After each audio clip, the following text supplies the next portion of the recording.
You're a superhero.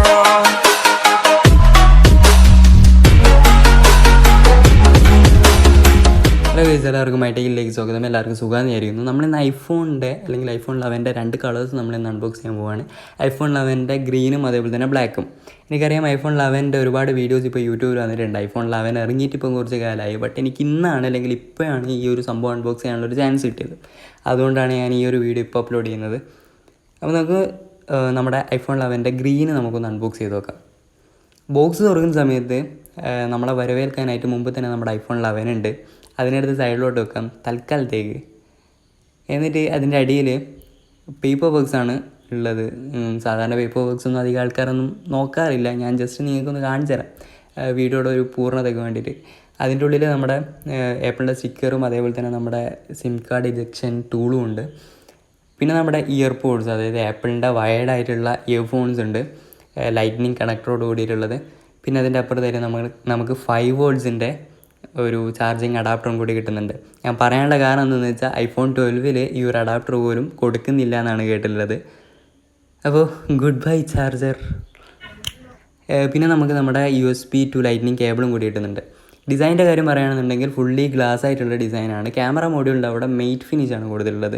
ഫ്രണ്ടിലത്തെ കാര്യം പറയുകയാണെന്നുണ്ടെങ്കിൽ ഒരു നോച്ചാണ്, വലിയൊരു നോച്ചാണ് ഫ്രണ്ടിലുള്ളത്. പിന്നെ 2 ക്യാമറാസാണ് ഉള്ളത് ബാക്കിൽ. ഒന്ന് പ്രൈമറി ക്യാമറയും രണ്ടാമത്തേത് അൾട്രാ വൈഡ് ക്യാമറയും. ഫ്രണ്ടിൽ നമുക്ക് ലിക്വിഡ് റെറ്റിന ഡിസ്പ്ലേ ആണ് നമുക്ക് കിട്ടുന്നത്. അതുമാത്രമല്ല HD+ റെസൊല്യൂഷനാണ് ഇതിൻ്റെ റെസൊല്യൂഷനായിട്ട് വരുന്നത്. ക്യാമറയിലേക്ക് പോവുകയാണെന്നുണ്ടെങ്കിൽ ഒരുപാട് ഫീച്ചേഴ്സ്, അതായത് നമ്മുടെ സ്ലോ മോഷൻ തന്നെ നമ്മുടെ എന്താ പറയുക, സെൽഫി വെച്ചിട്ട് നമുക്ക് സ്ലോ മോഷനിൽ ഷൂട്ട് ചെയ്യാൻ സാധിക്കും. അതുപോലുള്ള ഫീച്ചേഴ്സൊക്കെ ഐഫോൺ 11 വന്നിട്ടുണ്ട്.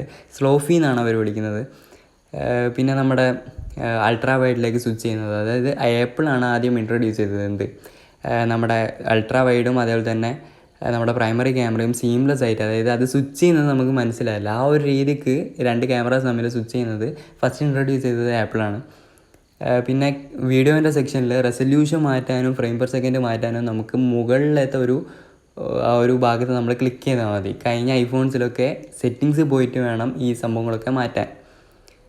പിന്നെ നമ്മുടെ പോർട്രേറ്റ് മോഡിൻ്റെ ഓപ്ഷൻസ് ഉണ്ട്. ഐഫോൺ 10s നമ്മൾ കണ്ടിട്ടുള്ള ഒരുപാട് ലൈറ്റ്നിങ് സംഭവങ്ങൾ, അതായത് പോർട്രേറ്റ് ലൈറ്റിംഗ് സംഭവങ്ങൾ ഇതിനുമുണ്ട്. പ്ലസ് ഐഫോൺ 11 എക്സ്ക്ലൂസീവായിട്ടുള്ള ലൈറ്റ്നിങ് ഓപ്ഷൻസൊക്കെ ഇതിൽ കിട്ടുന്നുണ്ട്. മാത്രമല്ല കഴിഞ്ഞ ഐഫോൺ 10R ഈ പോർട്രേറ്റ് മോഡ് നമുക്ക് എനിമൽസിലോ അല്ലെങ്കിൽ പ്ലാന്റ്സിലോ ഒന്നും നമുക്ക് യൂസ് ചെയ്യാൻ കഴിയില്ല. ഈ ഐഫോൺ 11 പ്ലാന്റ്സിലൊക്കെ നമുക്ക് യൂസ് ചെയ്യാൻ കഴിയും, എനിമൽസിലൊക്കെ നമുക്ക് യൂസ് ചെയ്യാൻ കഴിയും.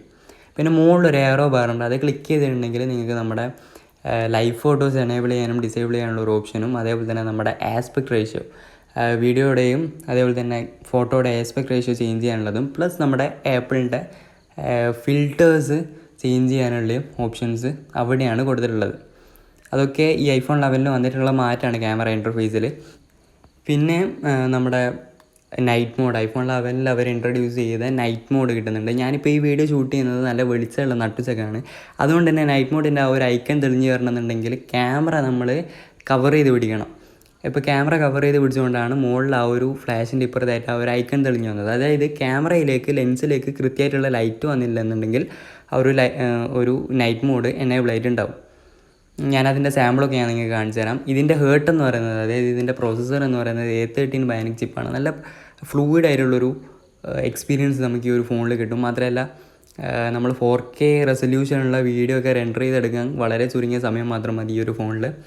നല്ല പവർഫുൾ ആയിട്ടുള്ള ചിപ്സ് തന്നെയാണ് A13 ബയോണിക് ചിപ്പ് എന്ന് പറയുന്നത്. ചിപ്സ് എന്ന് വെച്ചാൽ നമ്മുടെ വറുത്തതല്ലേ. അപ്പോൾ ഇത് 128 GB സ്റ്റോറേജ് വേരിയൻ്റാണ് ഞാനിപ്പോൾ റിവ്യൂ ചെയ്തുകൊണ്ടിരിക്കുന്നത്.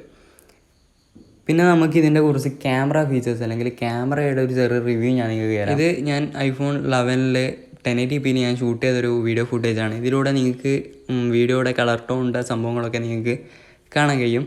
പിന്നെ നമ്മൾ ഓട്ടോ ഫോക്കസിങ് നമ്മൾ ജസ്റ്റ് ഒന്ന് ടെസ്റ്റ് ചെയ്ത് നോക്കിയതാണ്. ഡുവൽ പിക്സൽ ഓട്ടോ ഫോക്കസ് ഉണ്ട്. അതുകൊണ്ട് തന്നെ നല്ല രീതിക്കുള്ള ഓട്ടോ ഫോക്കസിങ് നമുക്ക് ഈ ഡിവൈസിൽ നിന്ന് നമുക്ക് കിട്ടുന്നുണ്ട്. അടുത്ത് നമ്മൾ നമ്മുടെ ബാക്ക് ക്യാമറയിലെ 1080p നമ്മൾ വീഡിയോ നമ്മൾ ടെസ്റ്റ് ചെയ്യാൻ പോവാണ്. അതായത് അതിൻ്റെ സ്റ്റെബിലൈസേഷനും അതിൻ്റെ മൈക്കിൻ്റെ ക്വാളിറ്റിയും. അപ്പോൾ നിങ്ങൾ വീഡിയോ കണ്ടോളൂ. ഞാനിപ്പോൾ ചെറുങ്ങനെ നടക്കുന്നുണ്ട്.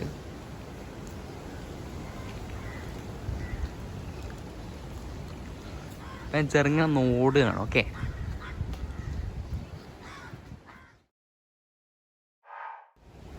ഇത് HD at 60 frames/second. ഞാൻ ജസ്റ്റ് നടക്കുകയാണ്,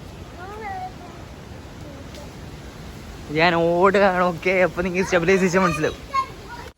അപ്പോൾ ഇനി നമ്മുടെ ഫോട്ടോ ടെസ്റ്റ് ചെയ്യാനുള്ള സമയമാണ്. ഫോട്ടോ ഞാൻ ഇതിൻ്റെ പ്രൈമറി ക്യാമറയിൽ നിന്ന് എടുത്തൊരു ഫോട്ടോ ആണ് നിങ്ങളിപ്പോൾ സ്ക്രീനിൽ കണ്ടുകൊണ്ടിരിക്കുന്നത്. ഈ ഒരു ഫോട്ടോ നോക്കുകയാണെന്നുണ്ടെങ്കിൽ നമുക്ക് മനസ്സിലാവും നാച്ചുറൽ ആയിട്ടുള്ള ഫോട്ടോസാണ്, അല്ലെങ്കിൽ നാച്ചുറൽ ആയിട്ടുള്ള കളേഴ്സാണ് ഇതിൽ നിന്ന് ഔട്ട്പുട്ടായിട്ട് നമുക്ക് കിട്ടുന്നത്. ഓവർ സാച്ചുറേഷനോ അങ്ങനെയുള്ള കാര്യങ്ങളൊന്നുമില്ല. നാച്ചുറൽ ആയിട്ടുള്ള കളേഴ്സാണ് ഇതിൻ്റെ ഫോട്ടോസിലൂടെ നമുക്ക് ഔട്ട്പുട്ടായിട്ട് കിട്ടുന്നത്. ഇത് അൾട്രാ വൈഡ് ലെൻസിൽ ഞാനെടുത്ത ഫോട്ടോ ആണ്. ഈ ഒരു ഫോട്ടോ വഴി നിങ്ങൾക്ക് മനസ്സിലാവും എത്രത്തോളം വൈഡ്നെസ് നമുക്ക് കിട്ടുന്നുണ്ട് എന്നുള്ളത്. ഈ ഒരു ഫോട്ടോയിലും നമുക്ക് നാച്ചുറൽ ആയിട്ടുള്ള കളേഴ്സാണ് ഔട്ട്പുട്ടായിട്ട് കിട്ടുന്നത്. നിങ്ങൾ നേരത്തെ പറഞ്ഞിട്ടുണ്ടോ എന്നറിയില്ല. നിങ്ങൾക്ക് ഓവർ സാച്ചുറേഷൻ ആയിട്ടുള്ള സംഭവമാണ്, നിങ്ങൾക്ക് കളേഴ്സാണ് വേണ്ടതെന്നുണ്ടെങ്കിൽ വിവിഡ് ഫിൽറ്റർ ഉണ്ട്. വിവിഡ് ഫിൽറ്റർ നിങ്ങൾ യൂസ് ചെയ്തിട്ടുണ്ടെങ്കിൽ ഇതുപോലെ നിങ്ങൾക്ക് സാച്ചുറേഷൻ കൂടിയിട്ടുള്ള കളേഴ്സ് ഔട്ട്പുട്ടായിട്ട് കിട്ടുന്ന സംഭവങ്ങൾ നിങ്ങൾക്ക് കിട്ടും, അല്ലെങ്കിൽ ഫോട്ടോ നിങ്ങൾക്ക് കിട്ടും. അത് iPhone 11 ഫീച്ചറൊന്നുമല്ല, പണ്ട് മുതലേ ഇൻട്രൊഡ്യൂസ് ചെയ്ത ഫീച്ചറാണ്. ഞാൻ ജസ്റ്റ് നിങ്ങളോട് പറഞ്ഞേ ഉള്ളൂ. ഇത് വേറൊരു ഫോട്ടോ ആണ് ഞാൻ പ്രൈമറി ക്യാമറയിൽ എടുത്തത്. ഇതിലും നമ്മൾ നേരത്തെ പറഞ്ഞ പോലെ നാച്ചുറൽ ആയിട്ടുള്ള കളേഴ്സാണ് നമുക്ക് ഔട്ട്പുട്ടായിട്ട് കിട്ടുന്നത്. ഇതിൻ്റെ അൾട്രാ വൈഡ് ലെൻസിൽ ഞാനെടുത്ത ഫോട്ടോ ആണ്. പിന്നെ ഇത് ഞാൻ രാത്രി നമ്മുടെ നൈറ്റ് മോഡ് ടെസ്റ്റ് ചെയ്യാൻ വേണ്ടിയിട്ട് ഞാനെടുത്ത ഫോട്ടോ ആണിത്. ഇതിൽ നിങ്ങൾക്കിപ്പോൾ ക്ലിയർലി നിങ്ങൾക്കൊന്നും മനസ്സിലാകുന്നുണ്ടാവില്ല, അല്ലെങ്കിൽ നിങ്ങൾക്കൊന്നും കാണാൻ കഴിയുന്നില്ലായിരിക്കും ഈ ഒരു ഫോട്ടോയിൽ. ഇനി നിങ്ങൾ അടുത്തത് കാണാൻ പോകുന്നത് ഞാൻ നൈറ്റ് മോഡ് ഓൺ ആക്കിയിട്ടുള്ള ഫോട്ടോ ആണ്. അപ്പോൾ ഇതിൽ നമ്മൾ കുറച്ചും കൂടി ബ്രൈറ്റ് ആയിട്ടുള്ള ഇമേജാണ് നമുക്ക് ഔട്ട്പുട്ടായിട്ട് കിട്ടിയിട്ടുള്ളത്. നമ്മൾ ഈ ഒരു നൈറ്റ് മോഡ് ഇട്ടിട്ട് ഫോട്ടോ എടുക്കുകയാണെന്നുണ്ടെങ്കിൽ 10 സെക്കൻഡ് നമ്മൾ ഷട്ടർ പ്രസ് ചെയ്തതിന് ശേഷം 10 സെക്കൻഡ് നമ്മൾ കാത്തിക്കണം. ആ ഒരു 10 സെക്കൻഡ് കൊണ്ട് ലെൻസിലേക്ക് പരമാവധി ലൈറ്റ് കയറുകയാണ് ചെയ്യുന്നത്. അതാണ് ഈ നൈറ്റ് മോഡിൻ്റെ മെക്കാനിസം എന്ന് പറയുന്നത്.